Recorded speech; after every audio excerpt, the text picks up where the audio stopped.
Él es Gonzalo Sánchez de Lozada, el Goni. Ahorita es visto como el peor gobernante de Bolivia, pero no siempre fue así. En su primer gobierno, muchos pensaban que el Goni estaba salvando a Bolivia. De supuesto salvador a traidor. Es un gran salto. ¿Cómo pasó todo esto? ¿Cómo lo hizo? ¿Fue el único? Pero hoy te hablaré de mucho más que anécdotas sobre un presidente. Te voy a contar la historia de cómo un puñado de empresarios logró vender un país. Su red involucra cientos de funcionarios y empresarios y miles de millones de dólares en corrupción. Para Bolivia, fue una gran tragedia.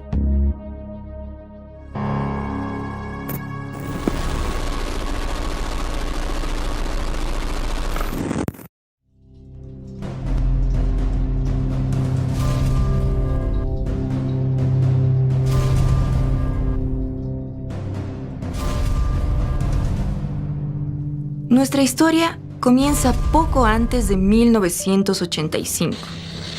Después de que el dictador Banzer renunciara gracias a las protestas sociales masivas, se habían sucedido un gobierno tras otro en el lapso de 3 años. El último de ellos, y el primero en ganar unas elecciones en más de 15 años, había sido Siles Suazo, un civil de izquierda que tuvo que lidiar con una enorme crisis económica, con un Congreso en oposición y con la guerra económica que se imponía desde diversos frentes. Había un boicot económico, había ocultamiento de productos, algo similar a lo que ocurre actualmente en Venezuela. No había medicamentos, no había pan, el transporte urbano era caótico e insuficiente. Y entonces una posibilidad de gobiernos de izquierda y de una salida revolucionaria quedó anulada en el horizonte de expectativas de la población. Entonces quedaba el único camino, las derechas.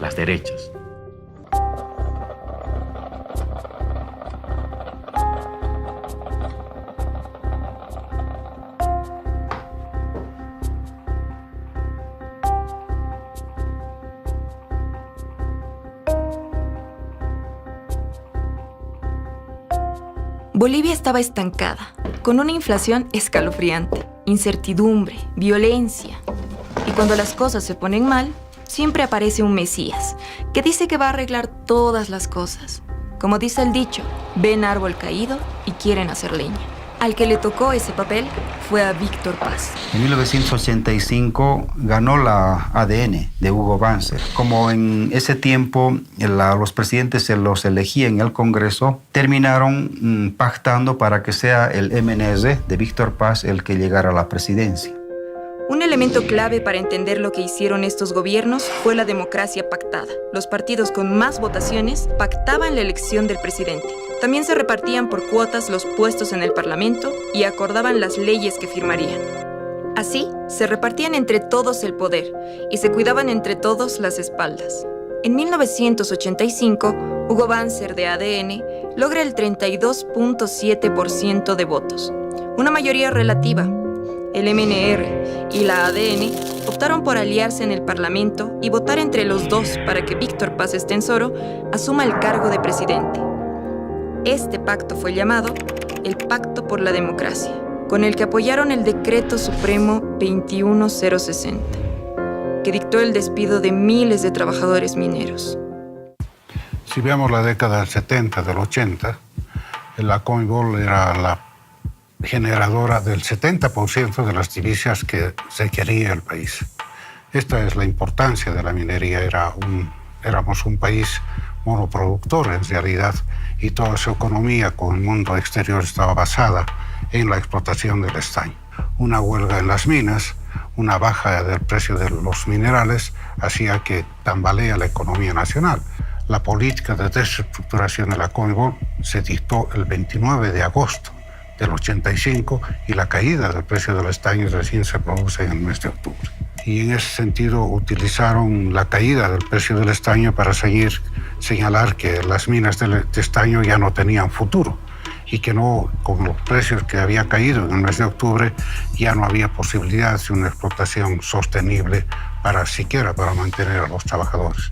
No se vislumbra salvación posible sin un plan de estabilización global que corrija el desbarajuste existente en la nación. Víctor Paz Estenssoro justifica el inicio de este proceso de enajenación, él manejaba una frase. Con gran dolor para todos, Bolivia se nos muere. Estimados conciudadanos, la patria se nos está muriendo y es preciso no eludir ningún recurso para un tratamiento de emergencia que detenga el desenlace. De los 36.000 mineros se fueron casi 30.000 y quedaron solamente 6.000 mineros en el país. Hemos visto cómo la gente se iba. Las movilidades salían de aquí de Huanuni como en caravana, llenas de sus cosas, porque aquí ya no había más, estaba entrando la privada y la privada ya no quería a los compañeros que están deslocalizados. Cada día 5 o 6 movilidades del distrito con toda su familia sin rumbo, dónde establecerse, dónde quedarse, dónde dejar a su familia o dónde pernoctar una noche con los trabajadores o con toda su familia. Si no nos amargamos es porque nos sentimos un poco fuertes. Por tradición se fueron creando barrios mineros en todas las ciudades. En Cochabamba tenemos La Chimba, tenemos Alalay, y aquí en el Alto tenemos Villa Santiago 1 y 2. Y obviamente fue duro para ellos, porque llegaron a lugares donde no había agua, no había alcantarillado, no había luz eléctrica. 85 los años de la colección. 85, la colección, cuando nuestros papás les han pasado sus cartas de agradecimiento y les han finiquitado, pero con un finiquito, como se puede decir, mísero. Mísero. ¿Qué vamos a hacer nosotros? Si vamos a dejar este camino, nuestro trabajo, nuestras fuentes de trabajo, nuestra familia, ¿en qué va a aparecer? Yo tengo 8 hijos. Ahora los 8 hijos, ¿quién va a mantener? A cuya razón yo me sostengo trabajando. Es un delito querer botar a miles y miles de trabajadores a la calle. Nos están quitando la salud, la educación, que es lo primordial para un ser humano. La lucha y la resistencia de los trabajadores fue muy larga. Esta marcha por la vida es la muestra del valor. Pasado el estado de sitio, la Federación de Mineros planteó un plan de emergencia para la salvación de Comibol, y esto produjo la Marcha por la Vida. No solo la Marcha por la Vida fueron los trabajadores mineros, sino también recibimos de los fabriles, campesinos, maestros, etcétera, etcétera, y muchos sectores laborales. 12.000 trabajadores movilizados en la carretera fueron cercados allá en Patacamaya, a la cabeza. Amanecimos rodeados de soldados y con una multitud de gente, de compañeros. Pero el operativo implicó la movilización de 3 divisiones de las Fuerzas Armadas. Sin duda hubiera habido un montón de muertes y hubiera sido una masacre totalmente como el 21-060 y al mismo tiempo la muerte de varios compañeros que muchos dirigentes preferían hacerse llamar traidores a que pierdan a sus soldados. Y lamentablemente retornamos de este calamar. Del minero boliviano, que muy pronto volverá. Lo que hace Víctor Paz y su gobierno es hacer estudios de cómo se podrían privatizar las empresas. Uno de los estudios lo hace la Pricewaterhouse, por ejemplo. Recomienda que no se hable frontalmente del concepto de privatización, que esto, según ellos, caería muy mal entre la población y no tuviera éxito. Entonces lo que la Pricewaterhouse recomienda es hablar de reordenamiento de las empresas públicas.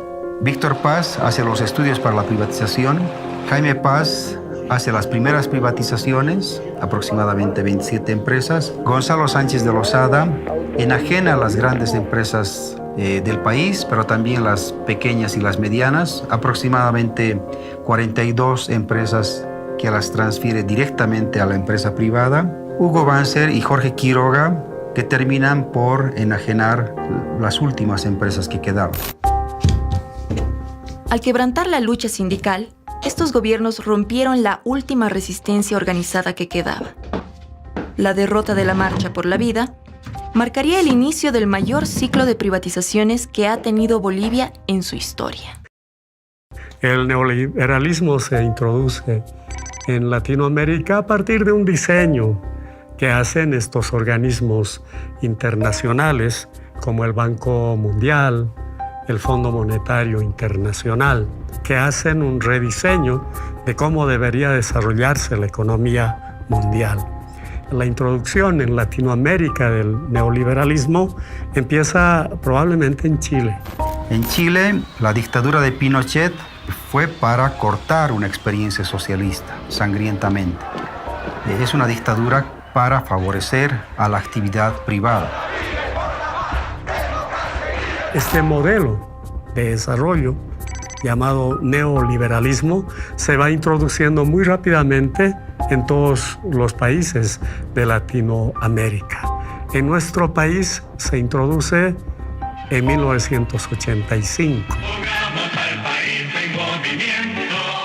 Y creo que todas las políticas impuestas por el neoliberalismo vinieron de los centros de poder mundial, el Banco Mundial, el Fondo Monetario Internacional y las doctrinas que han implantado las grandes transnacionales. El Consenso de Washington implicaba una lista de 10 reglas que debían ser seguidas por los países en crisis, incluyendo la liberación del comercio, facilidades para la inversión extranjera, la desregulación y la privatización de las empresas estatales. A todos los países se les impuso la misma fórmula.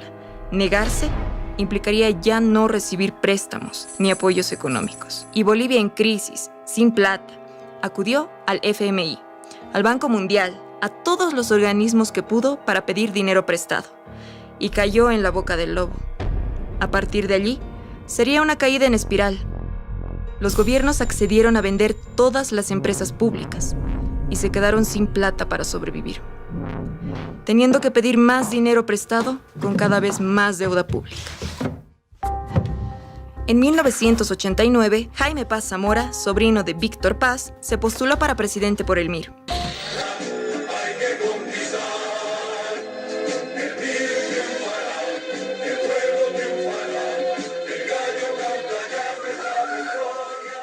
El proceso de privatización, que es el primer proceso de la enajenación, empieza con Jaime Paz Zamora.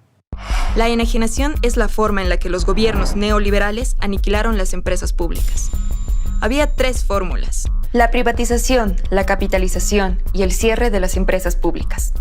La privatización, que es la venta directa de las empresas públicas, sobre todo de las pequeñas y medianas, pertenecientes a los ministerios, a las prefecturas, las cortes y los municipios. Las cortes es una abreviatura para referirnos a las corporaciones de desarrollo departamentales. O sea que se crearon estas corporaciones para propiciar el desarrollo social, económico de los diferentes departamentos. Y Jaime Paz Zamora, a través de un decreto, dispone que todas las empresas de todas las corporaciones de desarrollo sean privatizadas. Ahí se destaca un personaje, desde mi punto de vista, nefasto. Samuel Doria Medina. Y él decía que hay que aplicar la política bonsai al Estado boliviano. La técnica bonsai, así la llamó Doria Medina. Es una alegoría, como si las empresas del país se trataran de una planta. Dejarlas chiquitas para que por sí mismas dejen de funcionar. Asfixiarlas, cortarles todo, las inversiones, los gastos corrientes, las prestaciones, los salarios. Su explicación pareciera tan técnica, pero sus consecuencias fueron desastrosas. Entonces decía, todo se va a privatizar, absolutamente todo. Yo recuerdo algo que está escrito en un libro. Escribió Doria Medina y él asistió a una reunión del Club de París. Y ahí se comprometió y dijo, porque está la cita en este libro, en un lapso de 2 años no encontrarían una sola empresa pública. Todas las empresas públicas de Bolivia habrían sido privatizadas. Las declaraciones de Doria Medina en esta cumbre lo que hicieron fue ofrecer a Bolivia en un escaparate, para quien quisiera comprarla. Hay que mencionar que varias de las empresas de las corporaciones de desarrollo no estaban en las ciudades capitales, sino estaban en el área rural.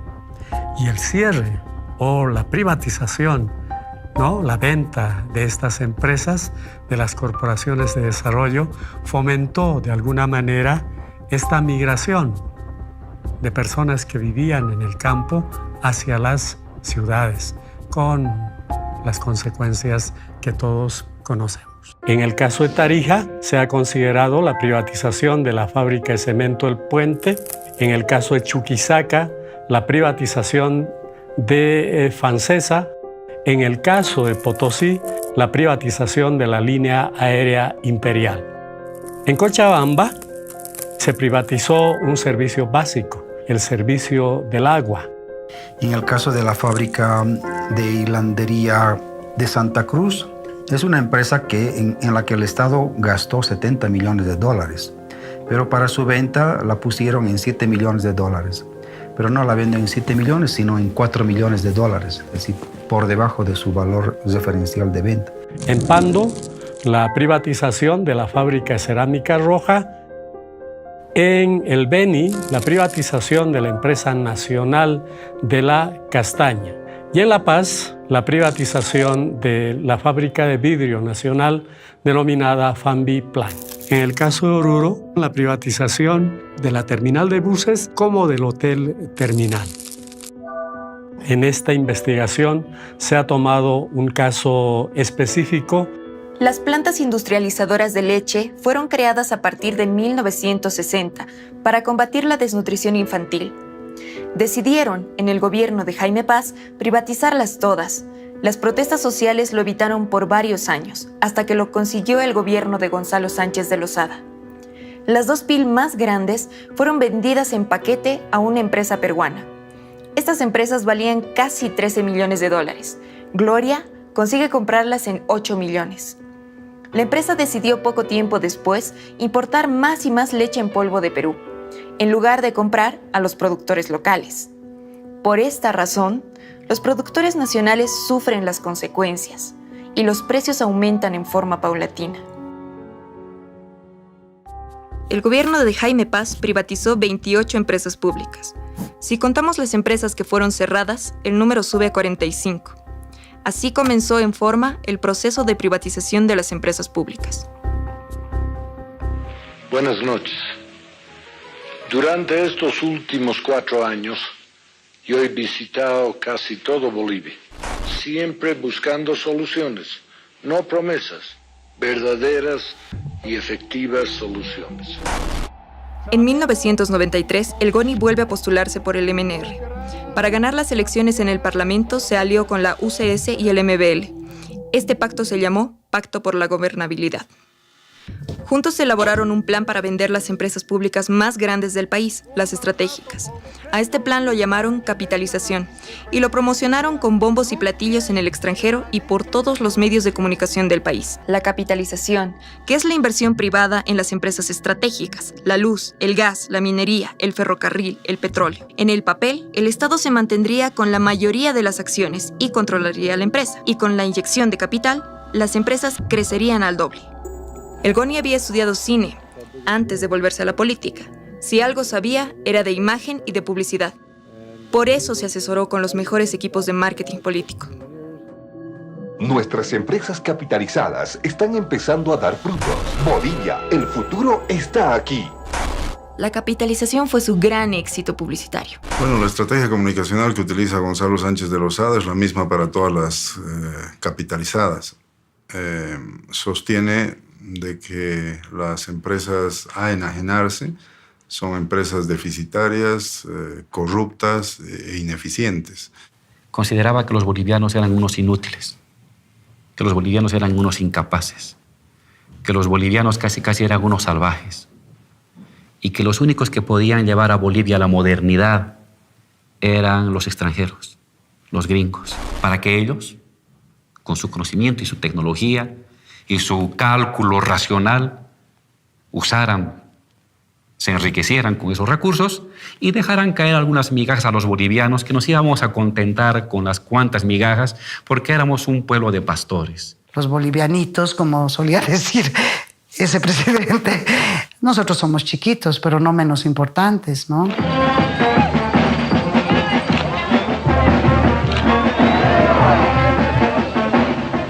What I laugh about is you shampoo it, and then when you comb it, it's still full of this stuff. This is God's punishment to politicians in Bolivia. And you can't say anything except thank you. They rub it into your head. It's wishing luck. Incluso Gonzalo Sánchez de Lozada llega a ofertar de que Bolivia iba a crecer al 8% en su Producto Interno Bruto, cosa que obviamente no sucede.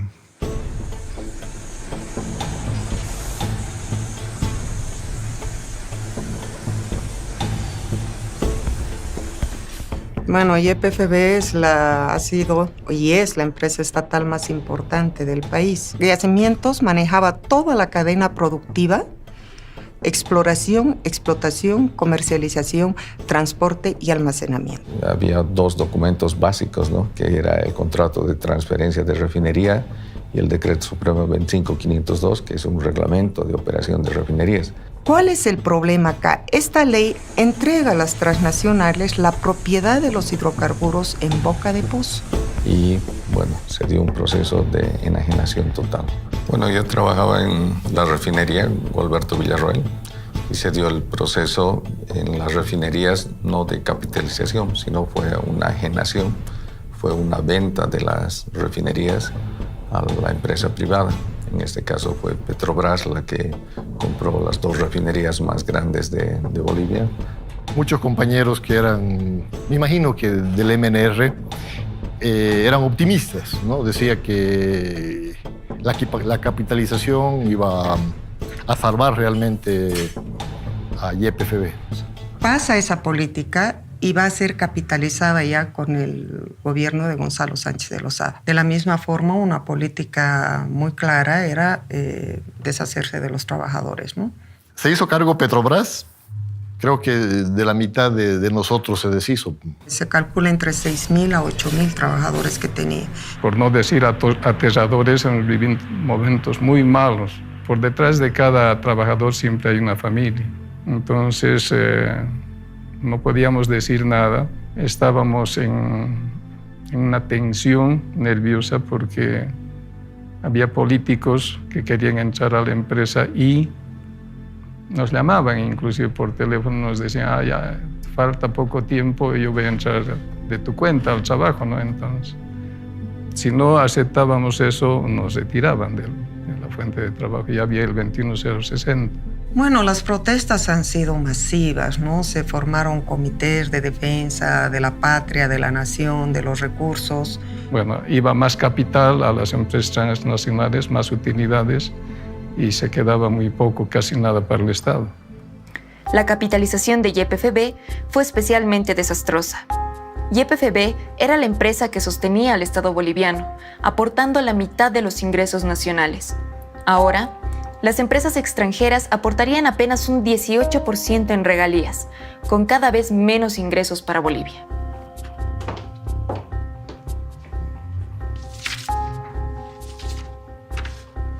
Después de esto, el Estado se quedó sin plata.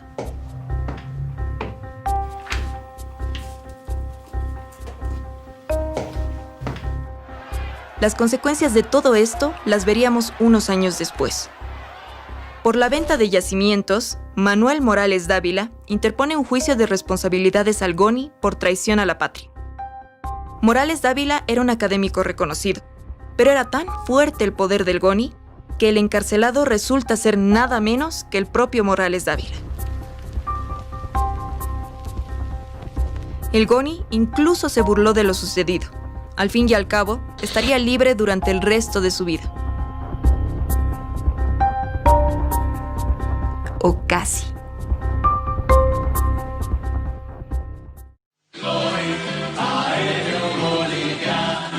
Lloyd Aéreo Boliviano le ofrece sus vuelos diarios a La Paz, Santa Cruz y Cochabamba.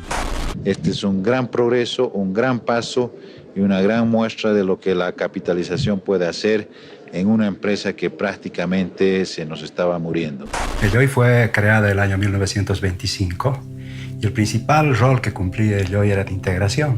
Inicialmente vinculando las rutas internas y con posterioridad el establecer un vínculo entre el país y el exterior. Antes de su capitalización tenía un valor de mercado de $90 millones, sin considerar el valor de sus intangibles. que según las consultorías que se contrataron en ese tiempo era de aproximadamente 30 millones de dólares. Es decir, una empresa que costaba aproximadamente 120 millones de dólares. Y establecieron que el valor en libros de esta empresa era 23 millones de dólares. Me acuerdo de estar también leyendo los periódicos de aquella época y ver cuántas movilizaciones había, ¿no? Cuántas movilizaciones hubo para que el Lloyd Aéreo Boliviano no pase a manos privadas. Era una empresa, orgullo nuestro, era la línea bandera, una de las empresas que mantuvo su nombre, el primer nombre más antiguo de empresas aéreas de Sudamérica. Tenía convenios y posibilidades de vuelo con muchísimos países, realmente una empresa potente. Cuando se ha capitalizado el Lloyd, yo ya era jefe de un departamento, entonces yo sabía que nosotros no le costábamos un centavo al Estado. Es más, el Estado le debía a la empresa. Con la sola presentación de una empresa se podía llevar adelante el proceso de capitalización. Y es BASF, una empresa que además con oscuros antecedentes, con un historial negro en el Brasil. Puedo influir ante la casa matriz de mi empresa sobre qué se debe hacer y cuál es el camino a seguir con el personal del Lloyd Aéreo Boliviano. Pero por favor, que se queden tranquilos. Esta es una época de desarrollo de la compañía y hay que pensar con el futuro y no con la historia del pasado. Pertenecía a la familia Cañedo y la familia Cañedo tenía ya antecedentes procesales en Brasil. Tenía procesos por haber malversado aproximadamente 800 millones de dólares. O empresário Wagner Cañedo foi preso hoje em Brasília. O empresário foi dono da companhia aérea VASP. Ahí yo me di cuenta que todos sabían que estos señores de la VASP eran unos pillos. Tanto así que inmediatamente que ellos se pusieron en el Lloyd, ya no nos dieron crédito. Eso, yo que era una pinche ejecutiva, que no era economista, que era comercial, ya me di cuenta. Yo llegué a mi casa y dije, aquí estoy en manos de pillos. Aún así, teniendo estos antecedentes delictivos, la familia Cañedo, propietaria de la VASP, se adjudicó la capitalización del Lloyd Aéreo Boliviano. El valor nominal de las acciones del LAV era de $20.53. El valor ofertado por acción es de $42.24. Superó en $20 el valor en libras. Todos aquellos cronogramas que se habían establecido para cumplir con el aporte de capital del Brasil nunca se cumplieron, porque los mecanismos de control, los mecanismos de fiscalización no funcionaban. Prácticamente fue una mina de oro para ellos, porque empezaron a saquearla a la empresa, desmantelando inclusive los aviones, el stock de repuestos.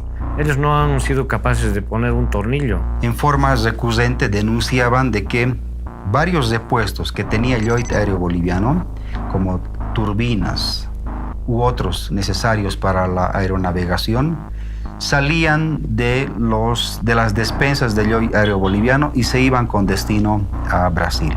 Lamentablemente los trabajadores, los empleados del Lloyd, hemos sido prácticamente despedidos y echados a la calle sin que se nos haya pagado la indemnización que correspondía a cada empleado. Hay un 40% creo todavía de la empresa que no ha cobrado nada, que se ha quedado en la calle y que no tiene ni jubilación. Lloyd Aéreo Boliviano fue el escenario de uno de los reality shows más sorprendentes y tristes de la historia boliviana. Ernesto Asbun fue prestanombres de Raúl Garafulic.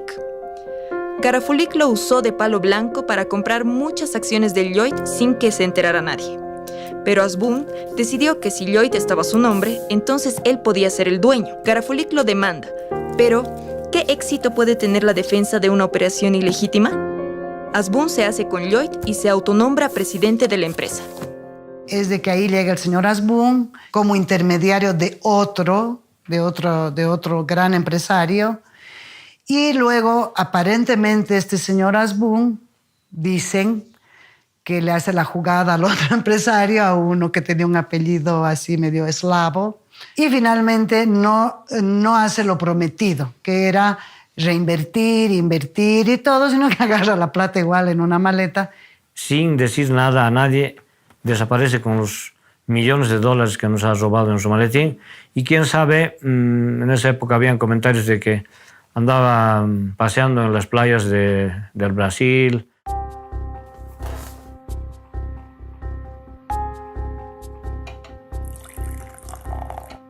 Además de capitalizar 5 empresas estratégicas de Bolivia, ENDE, Entel, ENFE, LAV y YPFB, el GONI logró vender otras 42 empresas bolivianas.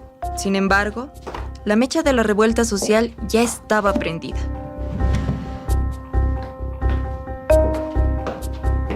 En 1997, Hugo Banzer gana las elecciones, para sorpresa de muchos. A su favor, tuvo una campaña fuerte, con el jingle que más recuerdan los niños de entonces.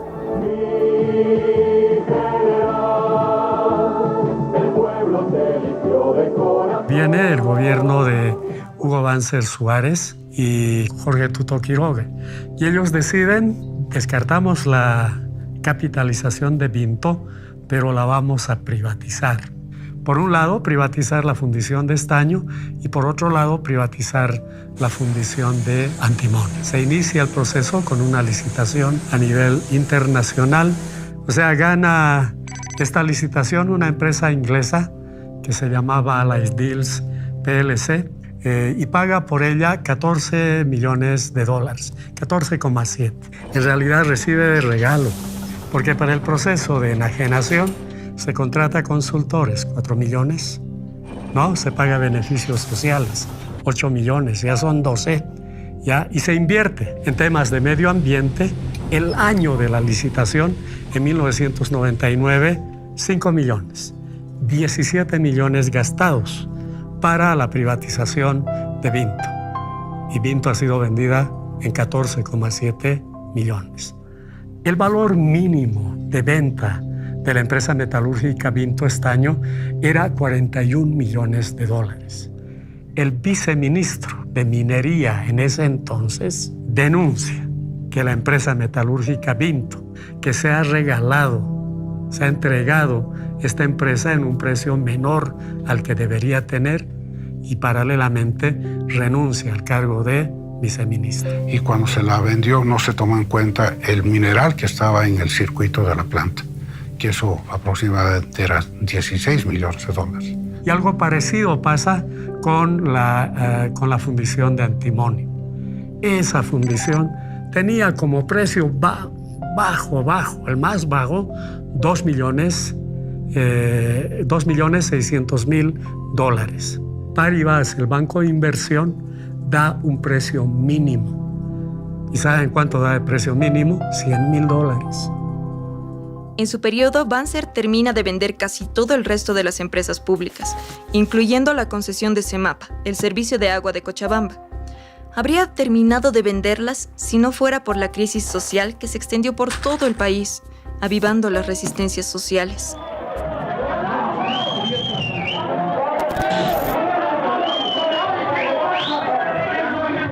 El año 99, en octubre en realidad, el gobierno determina, por presiones del Banco Mundial, sujeto a un chantaje, como siempre, de este organismo financiero internacional, de dar un préstamo a cambio de, en este caso, la privatización del agua.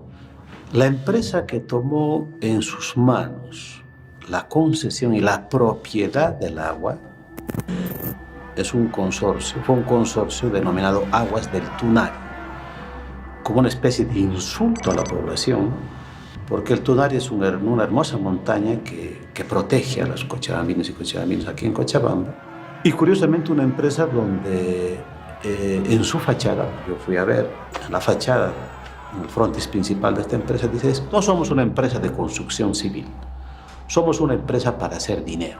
Eso es lo que dice cínicamente esta empresa en su principal edificio en San Francisco.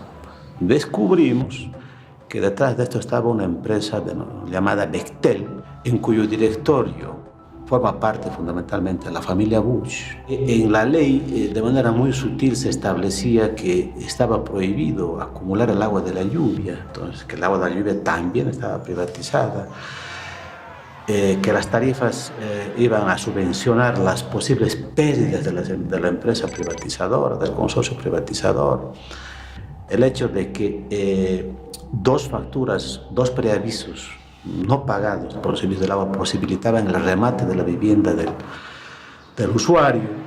Entonces se conformó la Coordinadora de Defensa del Agua y la Vida como un primer paso de establecer una gigantesca coalición donde prácticamente estaban todos los sectores. Yo diría desde los dueños de los hoteles más lujosos en Cochabamba, porque les afectaba la problemática del agua, hasta los vendedores ambulantes o la gente de Cochabamba que no tiene una sola gota de agua hasta el día de hoy.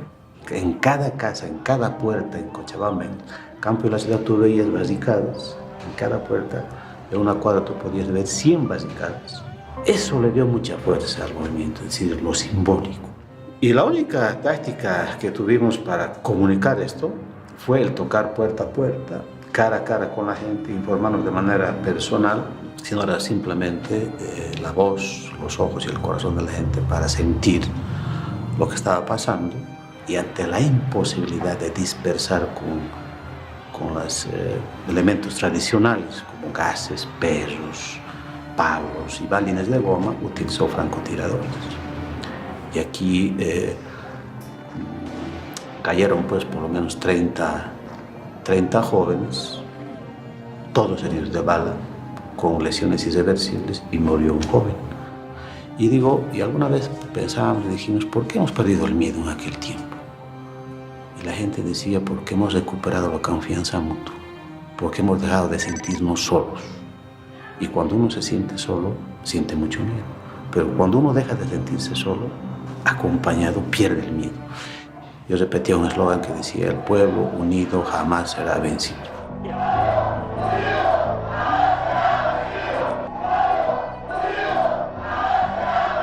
Pero el 10 de abril, cuando la gente gritaba, cuando 200.000 personas en el centro de la plaza y alrededor como medio millón gritaban, el pueblo unido jamás será vencido,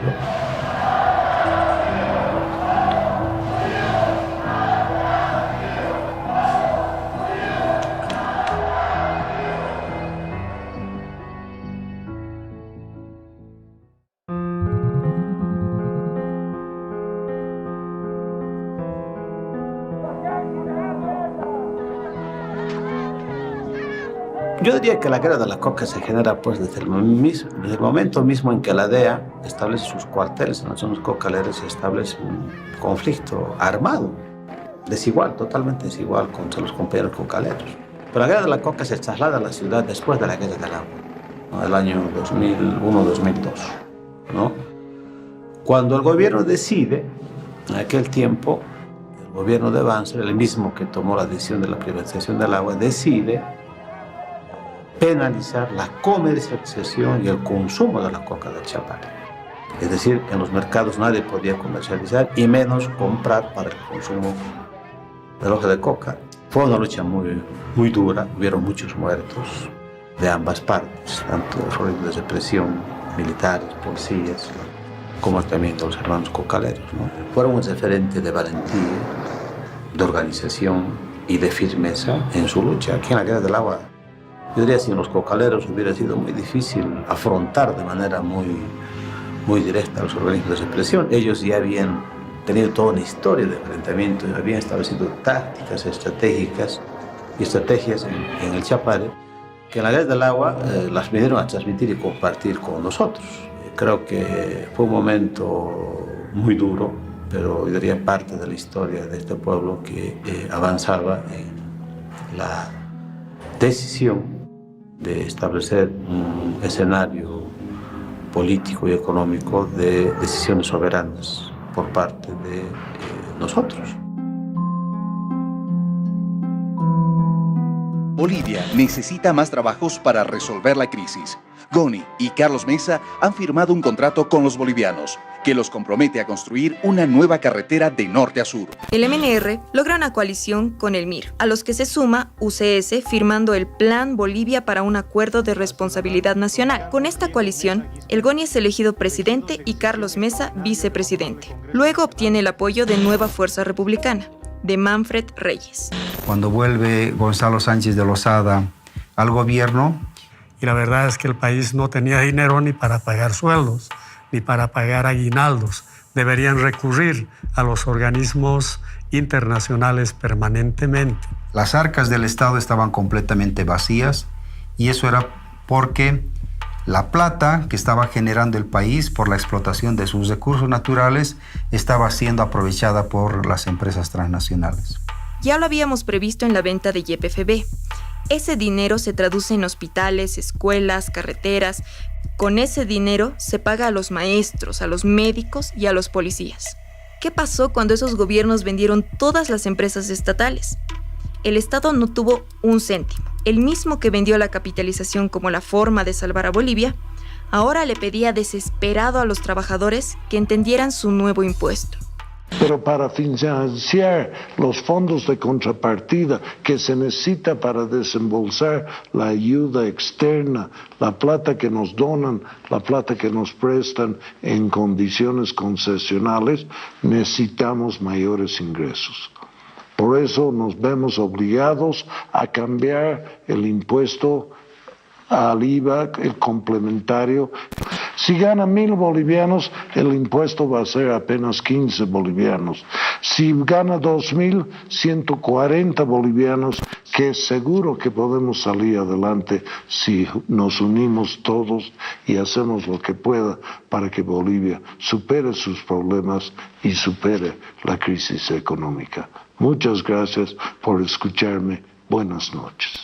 Este impuestazo trajo como consecuencia una manifestación radical de protesta de parte del sector de los policías.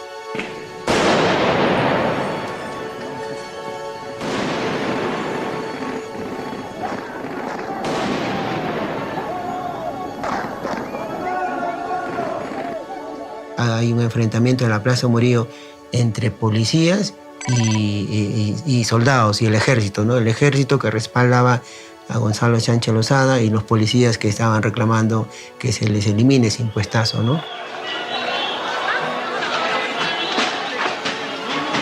Estaba tendiendo a radicalizarse de tal forma que ya en 2003 el sector de los campesinos realiza un bloqueo.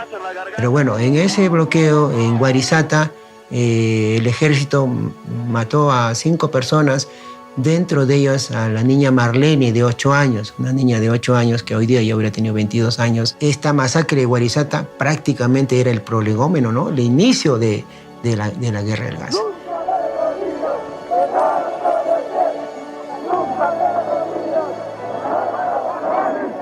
Pretenden sacar el gas por Chile a México y a Estados Unidos.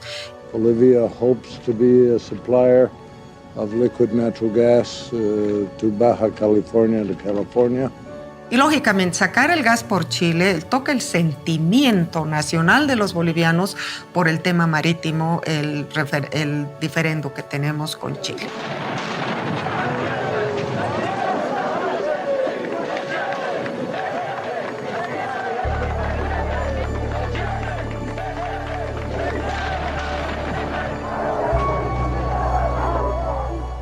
Y a partir de ese agravio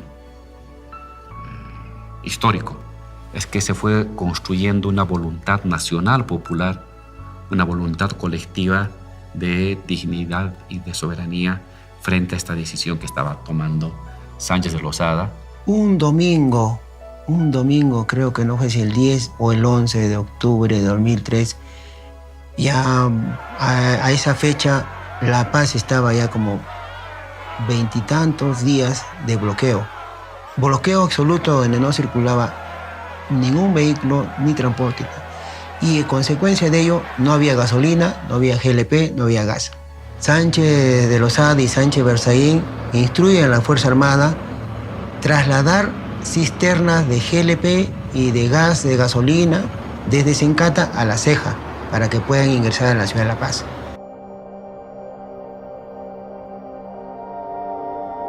En ese trayecto mataron a 14 personas y durante ese mes a más de 60.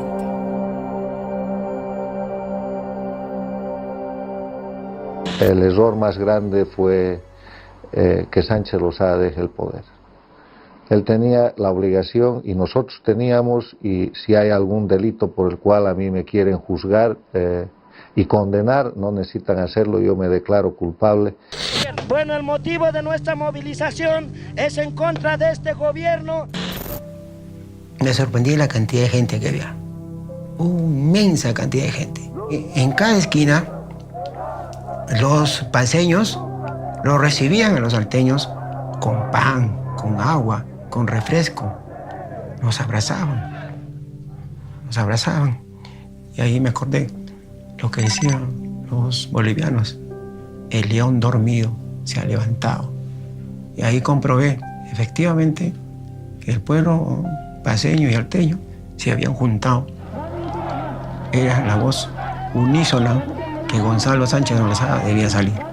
Fuera Gonzalo Sánchez Lozada. Y en esa guerra, ya finalmente el neoliberalismo colapsa.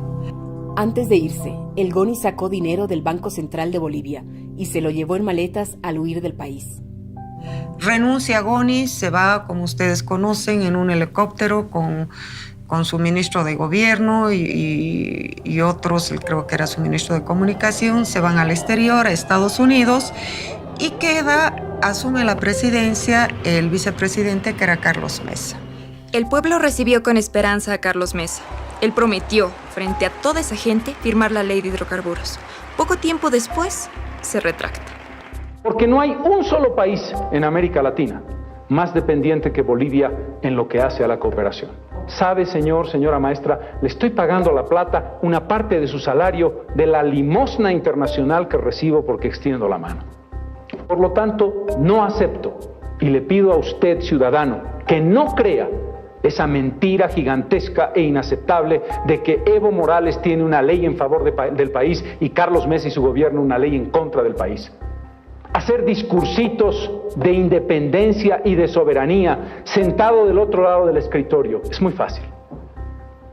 Evo Morales, con quien he hablado muchas veces y le he explicado detalladamente esta realidad, tiene mucha facilidad para salir a bloquear Bolivia, porque eso es muy cómodo, honorable Evo Morales. Es muy cómodo bloquear Bolivia.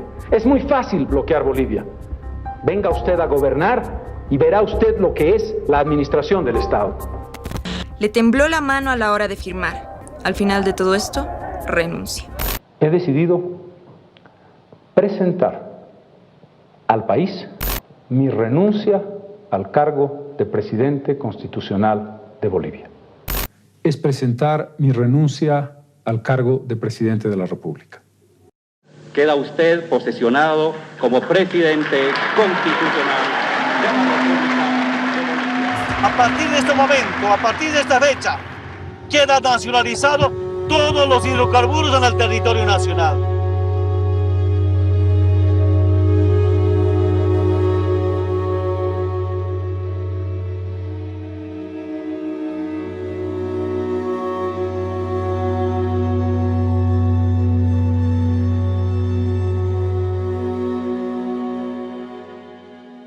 Después de haber investigado todo esto, nos dimos cuenta que era importante mencionar. Habían nombres y apellidos que se repetían, nos sonaban que ya los habíamos visto en otro proceso y como aquí se repiten. La participación de empresarios privados en la política nacional, como ministros, como viceministros. Hay varios casos, digamos, en los que viendo estas redes podemos identificar que se ha consolidado unos grupos empresariales muy fuertes, muy poderosos económicamente hablando, y es así, o sea, es una rotación muy común en las sociedades latinoamericanas.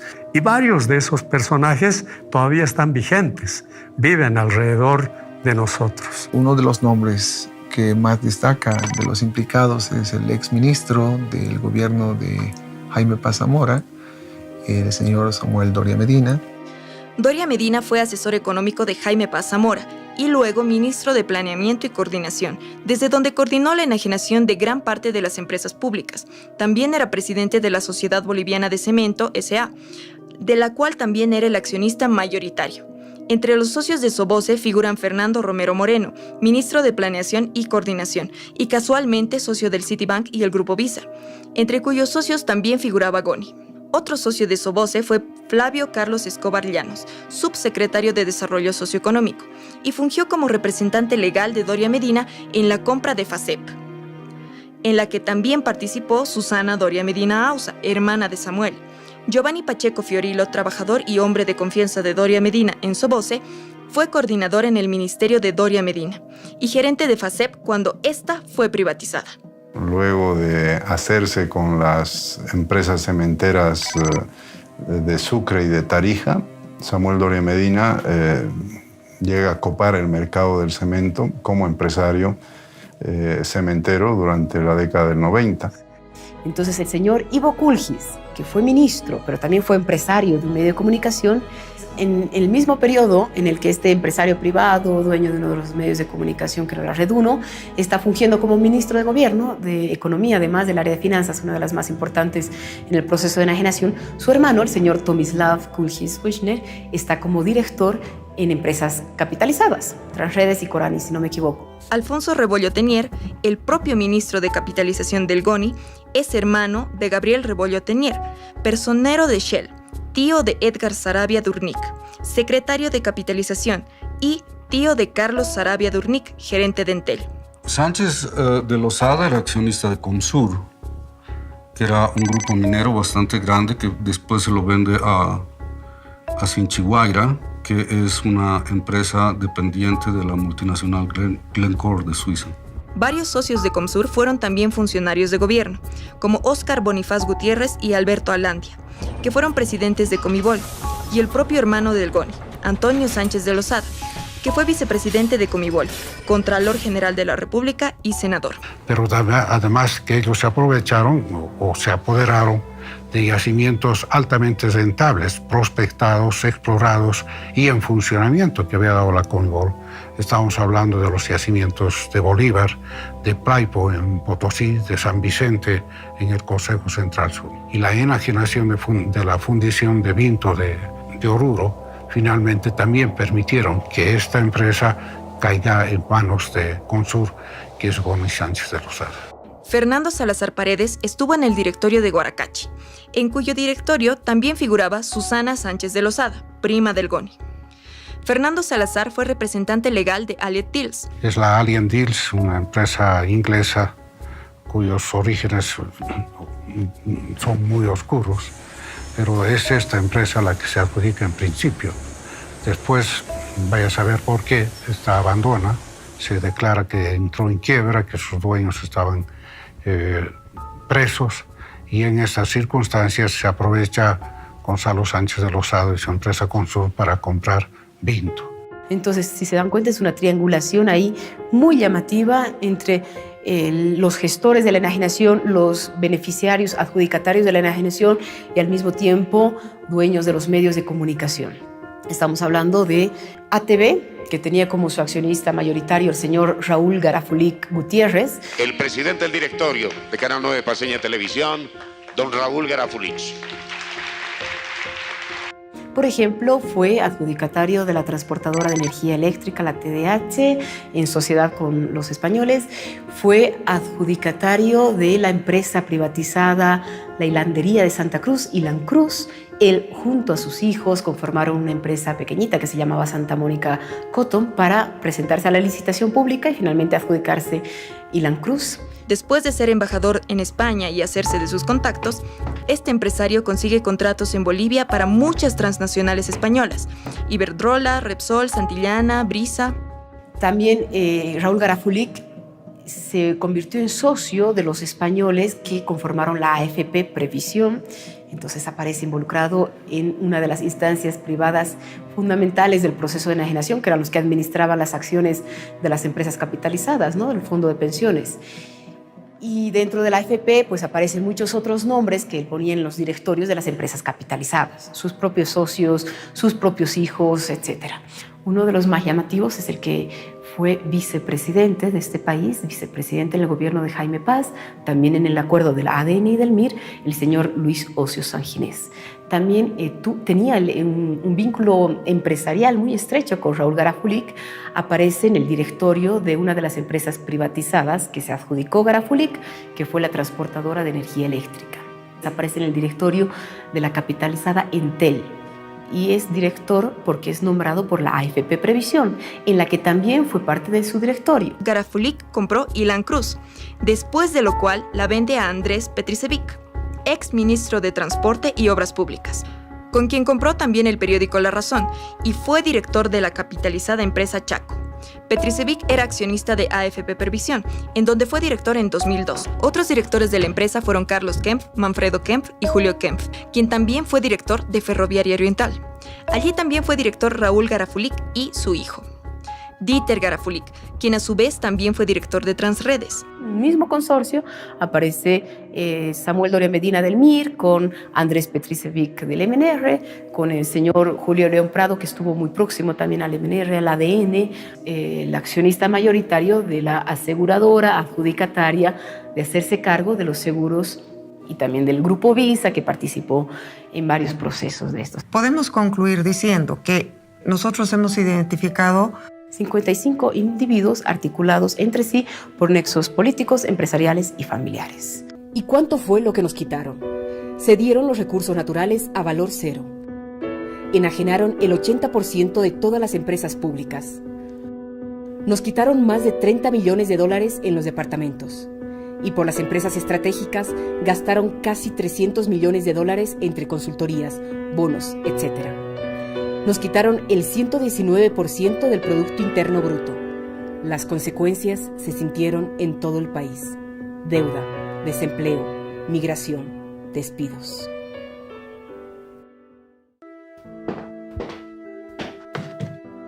Perdimos en total 9.314 millones de dólares de entonces. Ahora serían más de 20.000 millones de dólares. ¿Cuánto se pudo haber aprovechado esa plata? ¿Cuánto perdimos realmente? ¿Cuántos despedidos, relocalizados, encarcelados, muertos? ¿Cuál es el precio de un país? Si tuviéramos la información que hoy esta comisión está brindándole al país respecto a los procedimientos que utilizaron, las redes de poder que armaron, los beneficios que lograron tener, las irregularidades que cometieron, muchos de ellos ya no harían política en Bolivia. La revolución democrático-cultural va a continuar y no va a continuar con nosotros, que ya somos una generación que hemos estado en un ciclo pasado, lucha contra las dictaduras. Nos ha costado conquistar este nuevo desarrollo para el país. Ha sido unos tiempos bastante de mucho dolor, Lo que ha costado crear empresas públicas que otorguen beneficio a los pueblos. Éramos un país que medía 9.000 millones de dólares hace 10 años. Hoy somos un país que mide 36.000 millones de dólares en Producto Interno Bruto. Si hemos multiplicado casi por 4 el volumen de la riqueza boliviana. Y eso es básicamente haber recuperado el control del gas, del petróleo, de los minerales, de las telecomunicaciones, de la electricidad. Creo que defender los recursos naturales es vital para el pueblo boliviano porque es la manera de defender la soberanía y nuestra identidad nacional. Pero también el trabajar permanentemente la memoria. El saber adecuar el rescate de la memoria a las nuevas tecnologías, a los nuevos soportes, a las nuevas simbologías y al nuevo espíritu colectivo que prevalece en las nuevas generaciones. Y yo me doy cuenta ahora qué importante es conocer cómo se dieron las cosas. Porque si algo hay que aprender del pasado, es que los grandes errores que se han cometido no se los vuelva a repetir. Pero qué duro, y ojalá nunca, pero nunca nos vuelva a pasar. Ojalá no abramos ni así la puerta, porque ahora ya siento yo que la puerta ya está la pata metida ahí. Y privatización, reitero, no solamente es un despojo de algo material, de algo que afecta a la vida de la gente, sino también privatización significa el querer borrar la historia, tu memoria.